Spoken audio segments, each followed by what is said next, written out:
오늘 말씀의 제목은 놀라운 공의 놀라운 사랑입니다. 다소 어려운 주제인데요.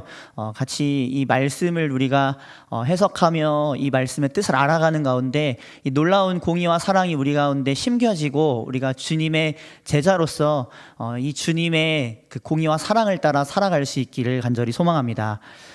사실 이 본문은 제가 저번에 새벽 설교에 저희 날마다 쏟는 샘물에 제가 맡은 본문 중에 하나였는데 연구를 하면서 아무래도 조금 더 심화를 해서 수요예배 때 우리 성도님들과 조금 더 깊은 의미를 함께 나누면 좋겠다 해서 준비한 본문입니다. 그래서 오늘 이 말씀을 통해서 우리가 같이 하나님의 성품을 더 깊이 알아가길 소망합니다. 우리가 잘 알고 있는 것처럼 국가의 3요소는 영토와 국민과 주권입니다. 그런데 가정도 이와 또 비슷한 측면이 있습니다. 가정에서도 이 세 가지 요소는 비슷하게 적용됩니다. 먼저 가족이 함께 거할 집이라는 공간이 필요하고요. 또 부부와 자녀로 구성된 또 혹은 부모님과 함께 사는 그 대가족 형태라면 어쨌든 그 가족 구성원들이 또 필요하고요. 또 이 가족의 질서를 불어넣어주고 또 리더 역할을 감당할 가장, 즉 주권이 필요합니다. 그래서 이러한 가정으로부터 출발해서 사회가 이루어지고 또 국가가 형성되는 것을 우리는 역사를 통해서 보게 되죠. 가장 중요한 것은 이 가정이 바로 사회에서도 제일 이 시작이 되고 핵심이 되는 공동체이지만 이것은 성경에서 말씀하시는 것도 굉장히 중요한 의미를 가지고 있습니다. 바로 뭐냐면 성경에서 하나님께서 바라보시고 은혜를 베푸시고 또 은혜를 베푸시겠다고 약속한 공동체가 있다면 바로 가정과 교회입니다. 그래서 이것을 생각할 때 우리는 이 가정이 참 중요하구나라는 것을 다시 한번 깊이 생각하게 됩니다. 단순히 사회적인 의미일 뿐 아니라 하나님께서 바라보시는 공동체의 가장 작은 단위가 이 가정이기 때문입니다. 그래서 신구약 성경에서는 끊임없이 이 가정에 대한 내용이 나오고 가정의 타락과 분열과 갈등도 있지만 더불어서 회복의 과정들도 나타내주고 있죠. 우리가 창세기에 보면 그래서 아브라함 일가 그리고 이삭, 야곱의 일가 이런 스토리를 보면서 그들이 깨어졌지만 어떻게 다시 연합하고 하나님의 은혜를 따라 회복하는지를 우리가 볼 수가 있습니다. 다른 말로 하면 신약에서 예수님께서 하나님 나라를 이루는데 이 가정이 정말 중요한 역할을 한다는 것이죠. 하나님 나라가 이루어져야 되는 가장 기본 단위라면 우리 각자 개인일 수 있겠지만 조금 더 확장하면 하나님 나라를 가장 많이 누리고 하나님 나라를 가장 깊이 누려야 될 공동체 중에 가장 시작은 바로 가정입니다. 우리 교회가 아무리 좋고 행복한 공동체일지라도 가정에 돌아갔는데 그 가정이 분열되어 있고 깨져 있고 서로가 갈등하고 있다면 그것이 얼마나 슬픈 일이겠습니까? 그만한 지옥도 없죠. 그러기에 우리는 먼저 가정이 천국이 되길 위해서 기도해야 하고 그렇게 되기 위해서 우리가 헌신하고 또 주님의 은혜를 받아야 합니다.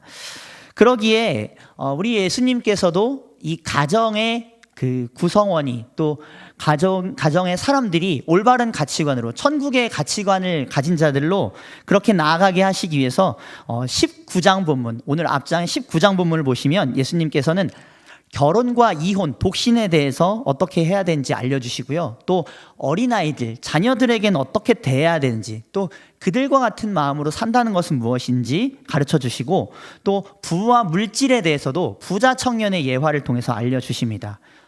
가족이 살아가기 위해서 필요한 집, 소유 이런 것들이 있죠. 또 가장을 이루는 이 부부, 결혼관계 이것에 대해서 얘기하시고 또 가족 구성원의 하나인 이 자녀, 어린아이에 대해서 얘기하시는 이 세 가지 요소가 예수님의 말씀 따라 하나님 나라로 세워진 것이 얼마나 중요하겠습니까?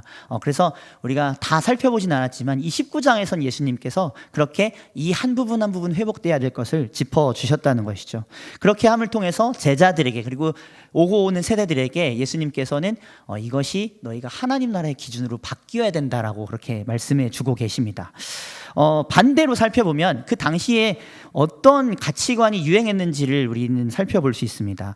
당시 종교 지도자들은요, 이혼을 쉽게 생각하도록 조장했습니다. 다 살펴보진 않았지만 19장에 보시면 이혼을 할 수 있다는 것에 대해서 이 제자들이 따지기도 하고 자세히 살펴보면 그들은 이혼하는 것을 정당하게 여겼던 그런 가치를 가지고 있었죠. 또 어린아이들에 대해서는 어땠냐면요, 19장에 나중에 살펴보시면 이 19장에서 어린아이들이 예수님께 찾아올 때 제자들이 어떻게 하죠? 꾸짖습니다. 그러니까 멀리 했다는 거죠. 다른 말로 하면 하찮게 대했다는 것입니다. 그런데 그것은 천국의 정신이 아니라고 예수님께서 말씀해 주시죠. 또 부자 청년에 대해서는 이들은 좋게 생각했습니다. 어떻게 생각했냐면 지도자 계층으로서 하나님의 복을 받은 자로 생각했습니다. 이러한 세 가지 정서가 지금 이 19장의 제자들에게 나타나고 있습니다. 이것이 사회의 풍토였고 제자들도 그 세상의 가치관에서 쉽게 벗어나지 못했다는 것을 우리는 볼 수 있습니다. 참 역설적인 것은 18장에서 이미 예수님께서 어린아이의 중요성과 가치에 대해서 말씀을 하셨다는 겁니다. 그러니까 예수님께서 19장에서 처음 말씀하신 게 아니에요. 이미 18장에서 제자들에게 가르치셨습니다. 제자들이 천국에서는 어떤 자가 큰 자입니까? 라고 물어봅니다. 그때 예수님께서는 이 한 어린아이를 세우면서 이 어린아이와 같이 자기를 낮추는 사람이 천국에서 큰 자다라고 말씀을 하십니다. 그래서 너희가 돌이켜 어린아이와 같이 되어야 한다라고 말씀하시죠. 자, 그 사건이 있은 지 얼마나 됐을까요? 이 한 장 상간에 이 제자들은 이 예수님의 말씀을 전혀 기억하지 못하는 것처럼 보이죠. 19장에서 아까 말씀드렸던 대로 제자들은 그렇게 어린아이를 존대하고 그들처럼 순수한 신앙을, 그리고 그들에게서 배워야 될 점은 배워야 되는 것을 잘 예수님께서 말씀해 주셨음에도 불구하고 어린아이들을 쫓죠. 어린아이들을 책망합니다. 예수님의 가르침을 받고도 여전히 세속적인 가치관에 물들어 있다는 거죠. 자, 이 모습을 통해서 저와 여러분들의 모습이 보이지 않습니까? 제자들은 심지어 가장 좋은 스승인 예수님께 3년을 배우면서 쫓아다녔는데도 여전히 가치관이 세속적이었죠. 저와 여러분들은 어떻습니까? 저도 거기서 부인할 수 없는 것 같습니다. 예수님을 쫓은 지 오랜 시간이 되었다라고 생각이 들지만 여전히 제가 어떤 결정을 하든지 판단을 하는 데 있어서 나도 참 세속적이구나. 나도 세상의 가치관에 자연스럽게 물들어 있으면서 내가 이것이 하나님께서 원하시는 것이 아닌데 자연스럽게 행하고 있구나. 자연스럽게 말하고 있구나라는 것을 느끼게 됩니다. 자, 그러기에 우리는 끊임없이 어떤 마음을 가져야 될까요? 우리 스스로를 돌아볼 수 있는 자기 성찰의 마음. 다른 말로 하면 겸손한 마음이 우리에게 있어야 할 것입니다. 본문의 나중에 결론으로 말씀드리겠지만 오늘 본문에서 놀라운 공의와 놀라운 은혜를 아는, 놀라운 사랑을 아는 자들은 하나님 앞에 겸손하게 될 것입니다. 또 사람들 앞에서도 겸손하게 될 것입니다. 오늘 본문의 결론은 이미 이렇게 겸손이라고 결론을 지었는데 그 이유는 이제 조금 더 우리가 말씀을 나누면서 생각해 보기로 하고요. 중요한 것은 우리가 그러기에 겸손하게 주님 말씀 앞에 날마다 서야 할 것입니다. 왜냐하면 우린 너무나도 세속적이거든요. 우린 너무나도 천국과 상관없는 그런 삶을 살고 그런 신앙생활을 살고 우리도 그렇게 물들어 살기 때문에 우리는 계속해서 예수님의 말씀을 따라 우리 가치관을 새롭게 해야 될 줄로 믿습니다. 자, 그런 배경을 가지고 오늘 말씀의 전후 문맥까지 포함해서 본문을 조금 숲에서 이렇게 나무를 들여다보듯이 한번 같이 들어가면서 함께 알아보도록 하겠습니다. 오늘 본문에서의 핵심은 천국에서는 우리가 생각하는 우선순위와 보상의 개념이 바뀐다는 것입니다. 다시 말씀드리겠습니다. 천국은요, 우리가 생각하는 우선순위가 바뀌고요, 우리가 생각하는 보상의 개념이 바뀝니다. 천국은 그런 곳입니다. 그것을 우리는 생각해서 겸손한 마음으로 이것을 먼저 받아들여야 됩니다. 자, 19장에서 아까 예수님께서 무시당한 두 대상을 지목하시면서 말씀을 하시는데요. 아내와 아이들을 거론하십니다. 그래서 아내와 아이들이 우선순위가 돼야 될 것에 대해서 말씀하십니다. 아내에 대해서는 어떻게 말씀하시냐?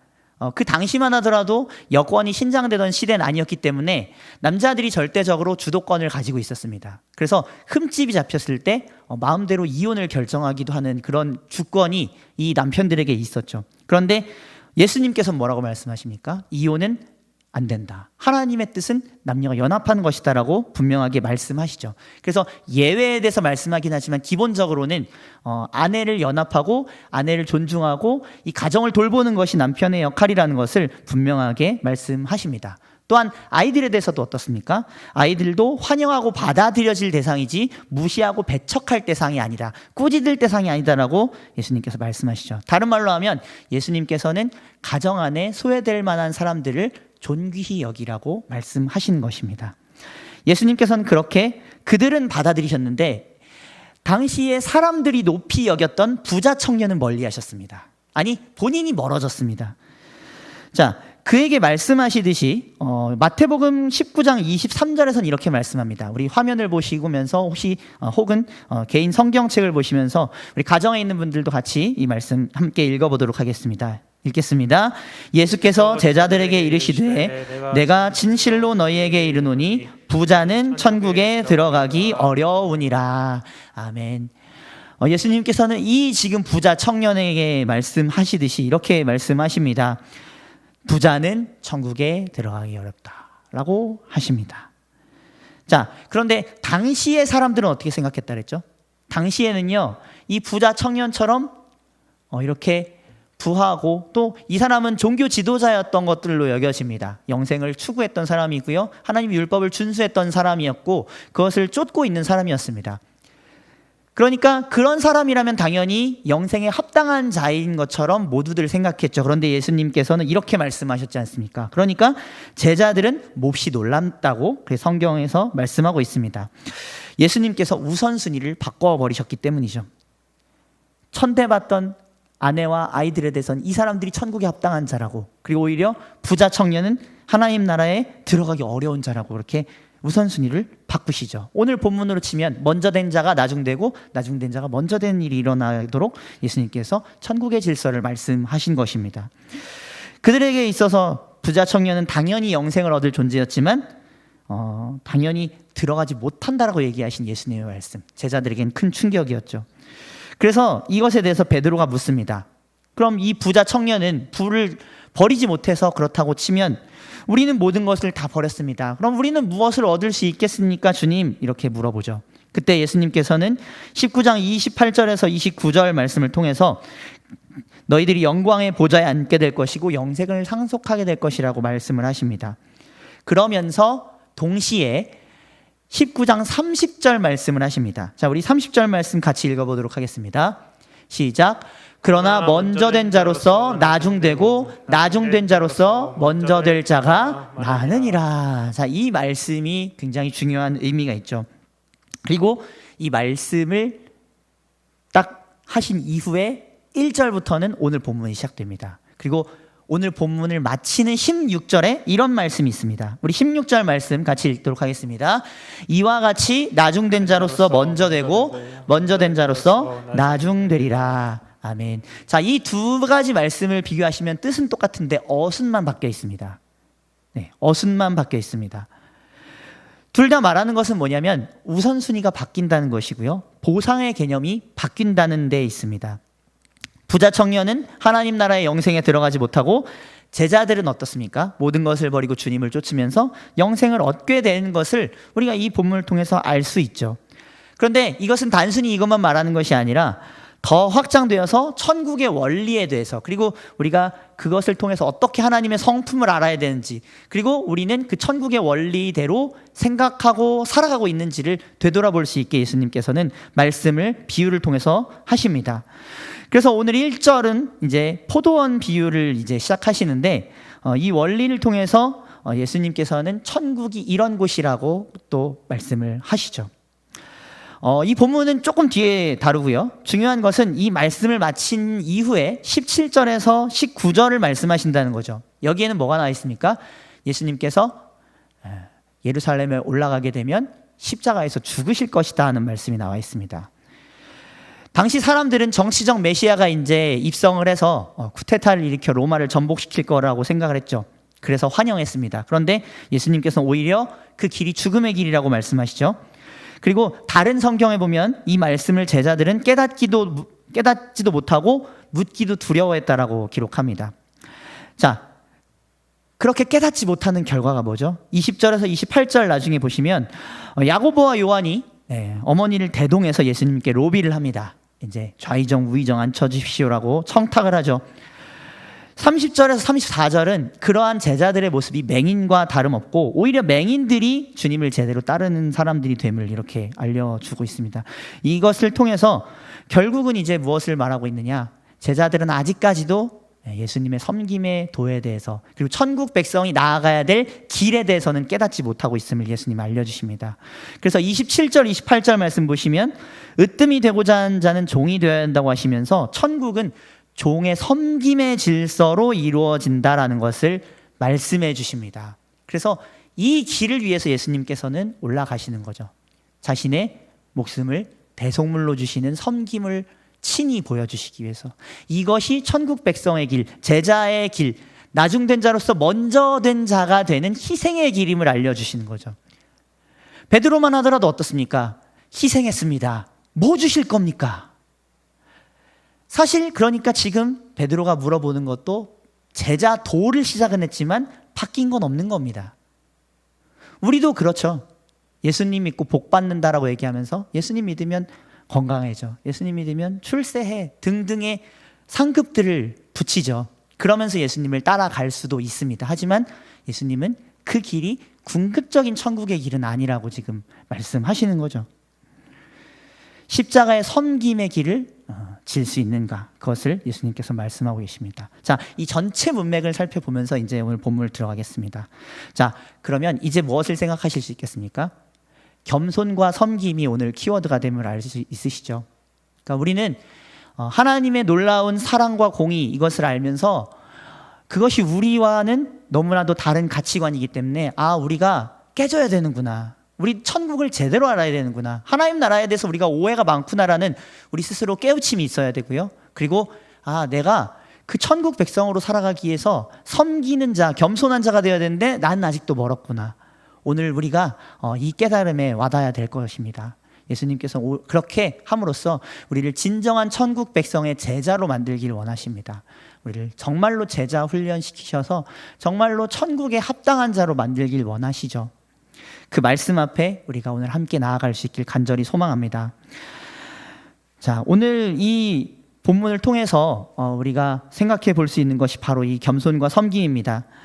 세상은 힘과 지위를 가진 사람들이 좀 더 높임받고 대접을 받으려고 힘씁니다. 그리고 그 자리에 서서 나를 섬겨라라고 요청하죠. 그리고 그런 사람들을 보면서 우리도 동경합니다. 내가 저 자리에 가면 저렇게 섬김을 받을 수 있고 명예와 존경을 받을 수 있구나. 그래서 조금이라도 앞서가기 위해서 경쟁을 하고요, 또 고지에 서려고 안간힘을 씁니다. 왜냐하면 그 자리에 올라가면 섬김을 받기 때문입니다. 그러한 세상의 질서는 어떻죠? 더 많이 일하고 더 많은 공로를 쌓고 더 많은 명예와 영광의 많은 행위를 보인 사람들이 우대하고 보상을 받습니다. 금메달을 따고 어떠한 보상을 받죠. 그런 세대가 계속 반복되는 가운데서 세상은 자연스럽게 개천에서 욕이 날 수 없는 구조가 됩니다. 금수저, 은수저, 흙수저가 나뉩니다. 나는 태어날 때부터 장애가 있었다. 나는 태어날 때부터 건강이 약했다. 나는 태어날 때부터 머리가 나빴다. 혹은 출신이 좋지 않다 하는 사람들은 자연스럽게 흙수저로 시작을 하죠. 그런데 이런 사회의 질서가 몇 세대 지나 보면 어떻게 되겠죠? 예전에 우리 어른들께서는 얼마든지 우리가 우리의 노력에 따라서 집도 살 수 있고 많은 것들을 이룰 수 있다라고 생각하시지 않았습니까? 그런데 한 세대, 두 세대 지나면서 어떻게 됐죠? 지금은 수저가 다르면 계층을 뚫을 수가 없다라고 이렇게 말하는 세대가 되지 않습니까? 자, 그렇게 되면은 필이 어떻게 될까요? 이제 계층이 나뉘고 자연스럽게 홀대받고 무시받는 이들이 발생하겠죠. 이 유대 사회 당시도 마찬가지였습니다. 병든 자, 천대받는 직업에 종사하는 세리와 창녀, 죄인들, 여인들과 아이들, 외국인, 이방인 객들이 유대인 메인스트림, 메인 사회에서 존경을 받았겠습니까? 대접을 받았을까요? 사랑과 자비의 그런 모든 혜택을 누렸겠습니까? 사실 그것이 맞았습니다. 구약에서, 레위기에서 보시면 율법을 통해 하나님께서는 고아와 과부와 이방인과 객과 레위인들을 도우라고 말씀하셨죠. 그런데 지금 아까 제가 말씀드린 대로 무슨 상황이 벌어지고 있죠? 하나님의 율법과는 정반대의 상황이 이루어지고 있습니다. 누구를 통해서요? 율법을 잘 알고 있다는 종교 지도자를 통해서 그런 일들이 벌어지고 있었습니다. 정말 사랑과 섬김을 받아야 될 자들이 홀대를 받고 있었던 모습, 우리가 지금 아까 제가 말씀드린 것처럼 이 19장, 20장 전 문맥에서 우리는 지금 그것을 보지 않았습니까? 심지어 제자들도 똑같이 그렇게 행동하고 있었죠. 그러니까 예수님께서는 이런 비유들을 통해서 계속해서 말씀하시는 겁니다. 너희는 지금 하나님의 나라의 그 질서대로 행하고 있지 않다. 이제 본문 들어가 보면 그래서 하나님께서는 천국 주인으로서 이제 나는 너희를 전부 다 포도원에 들여보낼 수 있다. 나는 공정한 하나님이다라는 것을 묘사해 주십니다. 그분은 놀라운 공의와 사랑을 보여주십니다. 재판장이시지만 동시에 아버지이신데요. 우리 이 두 가지를 조금 더 구체적으로 본문을 통해 살펴보겠습니다. 첫 번째, 하나님께서 놀라운 공의를 보여주십니다. 놀라운 공의를 보여주십니다. 공정하고 의로운 것이 무엇인지 하나님께서는 보여주시죠. 지금도 그렇지만요, 당시에도 급료를 떼먹고 사기를 치는 주인들도 많았다고 합니다. 말을 바꾸거나 급료를 오늘 줘야 될 것을 주지 않아서 미루는 사람들이 있었다는 거죠. 그런데 오늘 본문에서 비록 이 품꾼이 주인에게 부당하다고 원망하긴 했지만 사실 이 주인 곰곰이 따져보면요, 한 데나리온을 2절에서 약속했고요, 그리고 그대로 줍니다. 다시 말씀드릴까요? 2절에서 한 데나리온을 주겠다고 주인이 품꾼과 약속하죠. 그 품꾼에게 정확하게 한 데나리온을 줬습니다. 그럼 공정한 주인이죠. 의로운 주인입니다. 그러니까 사실 일당을 잘 받을 수 있었던 것은 그들에게는 감사의 제목이었다는 거죠. 이전 시대는 더 했다는 겁니다. 그래서 주인은 이렇게 율법에 따라, 율법에서는 그 하루 품삯을 하루에 갚으라고 하거든요. 그런데 그렇게 합니다. 그렇게 함으로써 이 주인이 공정한 주인, 선한 주인임을 지금 보여주면서 하나님도 그런 분이심을 나타내고 있죠. 하나님은 우리에게 그렇게 의롭고 공정하신 분이십니다. 약속하신 것을 반드시 지키신 하나님이십니다. 믿으십니까? 그래서 오늘도 우리는 이 말씀에 매달려 있는 것 아닙니까? 하나님 우리를 선대하시기 때문에, 우리를 선대하시기로 약속하셨기 때문에 그것을 믿고 우리는 기도하는 것 아닙니까? 그런데 세상은 그렇지 않죠. 그때나 지금이나 세상은 공평하고 의롭지 않아서 우리를 괴롭게 합니다. 수많은 뉴스들을 보면 어떻습니까? 수많은 죄인들의 이런 사건들이 드러나 있죠. 그러면서 사람들은 사실 익명성에 감추어 있으면서 자기는 의로운 듯이 정부가 이래야 돼, 사람들이 이래야 돼, 악한 자들은 다 죽어야 돼, 이렇게 말은 하지만 사실 우리도 그 상황과 형편에 속하게 되면 동일할 수 있죠. 그런데 중요한 것은 모두가 그러기 때문에 우리는 공의를 찾아볼 수가 없다는 겁니다. 공의를 행해야 될 자들도 공의를 행하지 않고 공의가 있어야 된다라고 말하는 자들도 공의롭게 행동하지 않습니다. 그러면 진짜 공의는 어디 있습니까? 이 놀라운 공의를 이 땅에 선사하실 수 있는 분은 누구십니까? 바로 지금까지도 변함없이 그 약속을 지키고 계신 하나님께서 바로 놀라운 공의의 하나님이십니다. 지금도 하나님께서는 약속하신 대로 지키십니다. 합당하게 대우하십니다. 일꾼들을 포도원에 들여보내실 뿐 아니라 그들에게 어떤 것을 떼먹지 않으시고 그들에게 합당하게 주십니다. 그리고 4절에서도 보시면 부르는 일꾼에게 상당하게 내가 쳐주겠다라고 말하는 주인의 모습이 나오는데, 이 상당하게라는 표현이 원어적인 의미로 보면 정당하게 공의롭게라는 뜻을 함께 가지고 있습니다. 그러니까 품꾼 중에 이 열심히 일했지만 한 데나리온 받은 사람은 주인을 향해서 1시간 일한 사람과 내가 똑같다니 이것은 부당한 것이요라고 얘기했지만 사실 그렇지 않습니다. 주인에게는 선한 공의가 있었습니다. 사람을 살리는 공의가 있었죠. 이것을 가지고 정당하게 대우한 것입니다. 사람을 조건으로 따지지 않고 그가 연약한 자라면 연약한 것을 끌어주어서 균등하게 만들어주는, 형편에 맞게 대우하는 이러한 공정을 가지고 있었다는 겁니다. 그저 모든 사람이 똑같은 게 아니라 약자로 출발한 사람에게는 기회를, 강자에게는 함께 누릴 수 있는 그 사람들을 허락하신다는 거죠. 하나님께서는 이렇게 천국 상급을 주시는데 누구도 차별하지 않으십니다. 복음을 따라 천국의 한량없는 은혜가 우리 모두에게 주어집니다. 누구는 하나님을 주인으로만 모시고 누구는 아버지로 대해주시고 그렇지 않습니다. 모두가 차등 없이 예수 그리스도를 믿음으로 하나님을 아버지로 누리는 이 천국의 한 데나리온을 받는다는 것이죠. 그래서 우리는 늦게 들어왔을지라도, 우리가 이방인일지라도 유대인들과 마찬가지로, 먼저 믿은 자들과 마찬가지로 동일한 천국을 선물 받지 않습니까? 이것이 하나님의 놀라운 공의입니다. 그리고 이것은 우리에게 적용을 요구합니다. 교회가 바로 이래야 된다는 것이죠. 우리가, 가정이 그래야 한다는 것입니다. 우리 모두가 이런 동일한 천국 시민으로 부르심 받았습니다. 그러면 우리의 직분과 지위와 권력이 주어진 것은 무엇을 위한 것입니까? 세상의 왕처럼 이 안에서도 우리가 섬김받기 위해서 주어진 것일까요? 오히려 예수님께서는 그것이 아니라고 말씀하시면서 내가 너희에게 이 섬김의 도를 보인 것처럼 너희도 더 받은 것은 섬기기 위해서다. 이렇게 말씀하시는 겁니다. 우리 마음이 혹시 그런 데 있어서 교만해져 있지는 않습니까? 저 또한 마찬가지입니다. 목회자로 상당히 많은 것을 주시고 또 대접해 주시면 너무 감사하지만 한편으로 두려운 마음은 내가 이것을 너무나도 정당하게 여겨서 교만해지면 어떨까라는 생각이 듭니다. 여기 계신 직분자분들 또 직분을 감당하고 있지 않지만 사회에서든 여러 지위를 가장이라는 여러 가지 지위를 가지고 계신 분들도 마찬가지죠. 그 지위는 예수님의 모습을 닮아가라고 그것을 통해 천국을 보여주라고 주신 지위이겠죠. 우리가 그것을 반드시 기억해야 할 것입니다. 또 혹시 어떤 분은요 우스갯소리로 그런 얘기를 들었습니다. 교회에서 제일 높은 사람은 성도다. 목사, 권사, 장로, 안수집사가 아니고 서리집사도 아니고 성도가 제일 높다. 새가족이 제일 높다라고 어떤 분은 얘기하시더라고요. 왜요? 대접을 받잖아요. 근데 자 일시적으로는 그러실 수 있어도 성도이며 새가족분들께서 혹시 여기 계시다면 그 자리에 계속 계시면 안 됩니다. 늦게 들어오셨죠? 늦게 들어오신 만큼 최선을 다해 주님 앞에선 경주하셔야 합니다.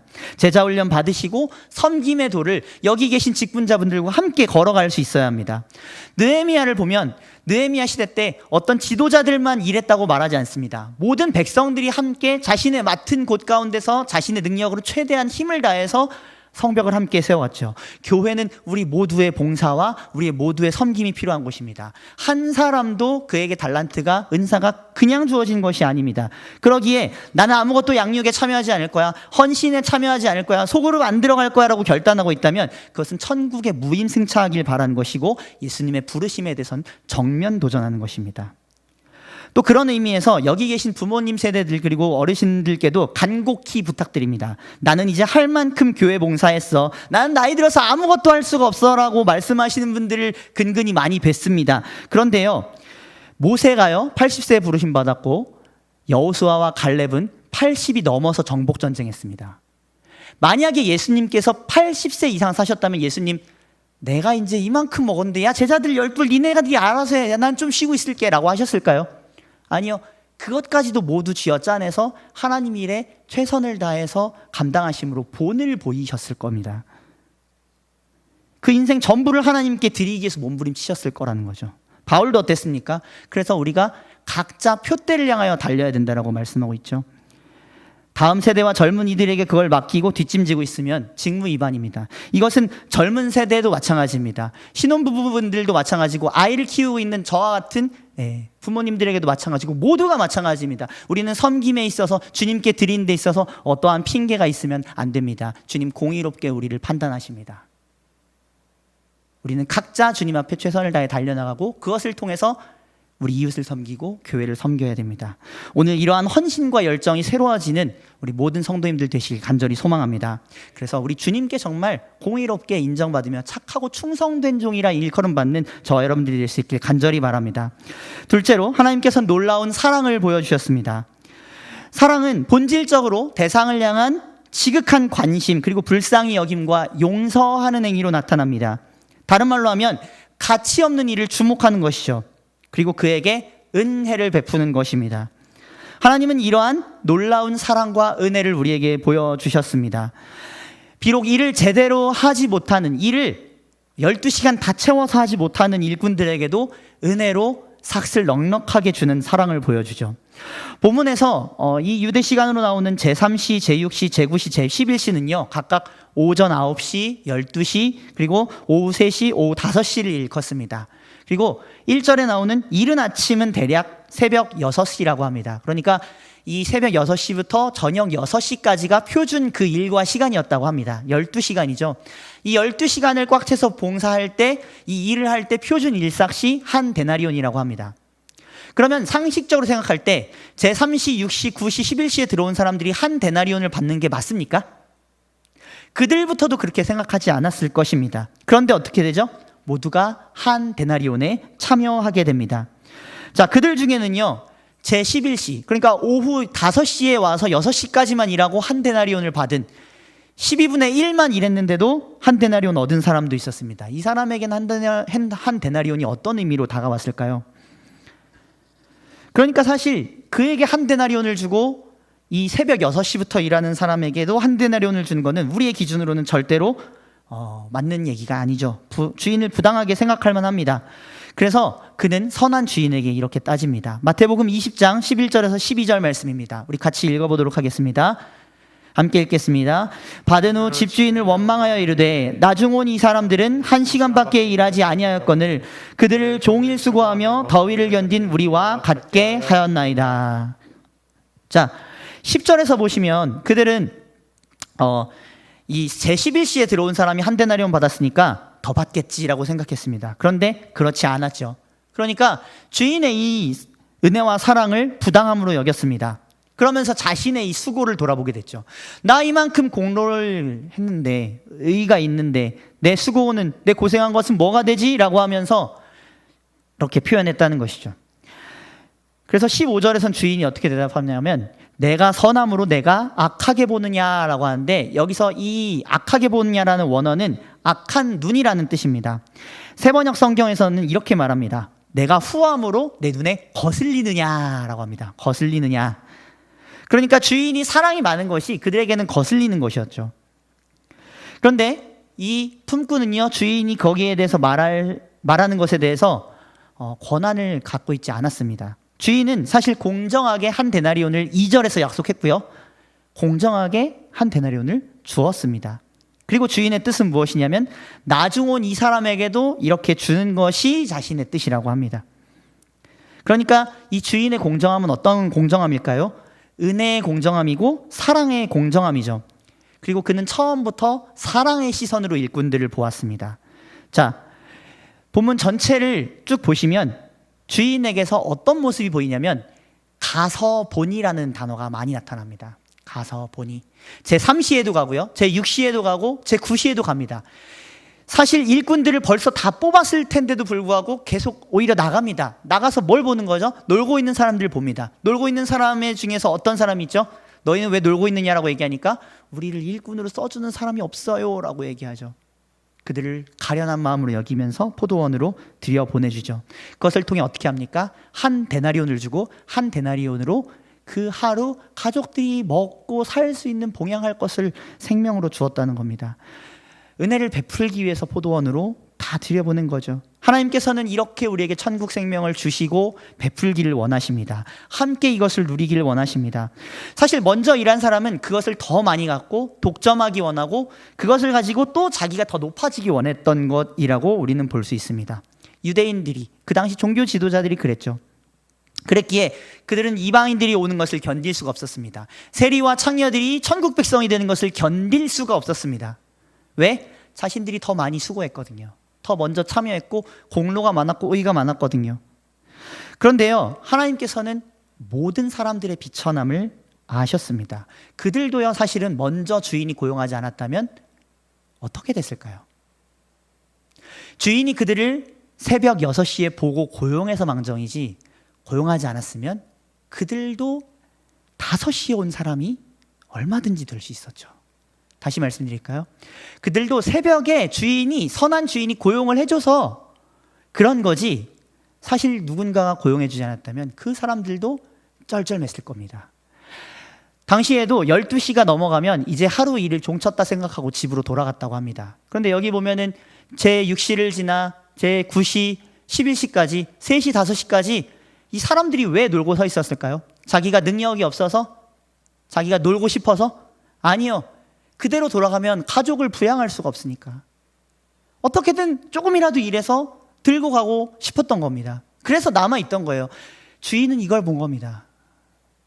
그래서 한 사람이라도 더 들여보내주도록 계속 나갔던 겁니다. 먼저 들어간, 이 새벽 6시에 들어간 사람들이 이런 주인을 만나지 못했다면 그들도 어떻게 됐을까요? 그들도 일하지 못했을 수도 있었겠죠. 이 주인이 만약에 정말로 자비가 없는 사람이었다면 그들도 일하지 못했겠죠. 주님께서는 이런 비유를 다 말씀하시고 이제 16절 말씀하십니다. 이와 같이 나중된 자로서 먼저 되고 먼저 된 자로서 나중되리라. 이것이 하나님의 공의와 사랑입니다. 여기서 우선순위의 개념이 역전되고요, 보상의 개념이 역전됩니다.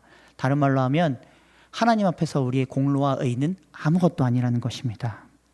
오히려 우리는 약한 자로서 겸손하고 하나님 앞에 그 은혜를 갈구하는 자로서 설 때 보상을 받게 된다는 거죠.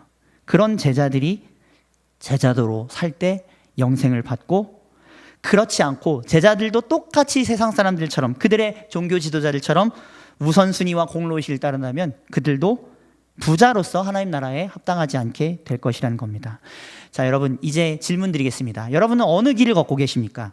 한 데나리온 받고도 내가 한 수고와 더위 때문에 저 사람은 들어오면 안 되는데 라고 불평하면서 하나님의 놀라운 공의와 사랑을 불평하고 계시지 않습니까? 아니면 나중된 자로서 한 데나리온 받은 것에 감격하면서 주님의 공의와 사랑을 따르고 계십니까? 우리의 시선이 바뀌길 소망합니다. 새로워지길 소망합니다. 자, 그러면 그렇게 겸손한 시선을 갖기 위해서 우리는 어떻게 해야 될까요? 주님께서 이미 답을 주신 것은 십자가의 발 앞입니다. 십자가에서 주님의 공의와 사랑이 입맞추고 만납니다. 그 십자가에서 우리의 우선순위와 보상이 역전되었습니다. 십자가를 믿고 예수님을 따르는 저와 여러분들은 제자로 섬기기 시작하면서 이제 우리는 우리의 우선순위와 보상이 바뀌는 것을 볼 수 있습니다. 왜요? 예수님께서 의인으로서 먼저 대접을 받고 보상받으셔야 되는데 예수님이 향하신 길은 어디였죠? 십자가의 죽음이었습니다. 헌신이었습니다. 자기 자신을 뭉개시는 거였습니다. 비참해지는 것이었어요.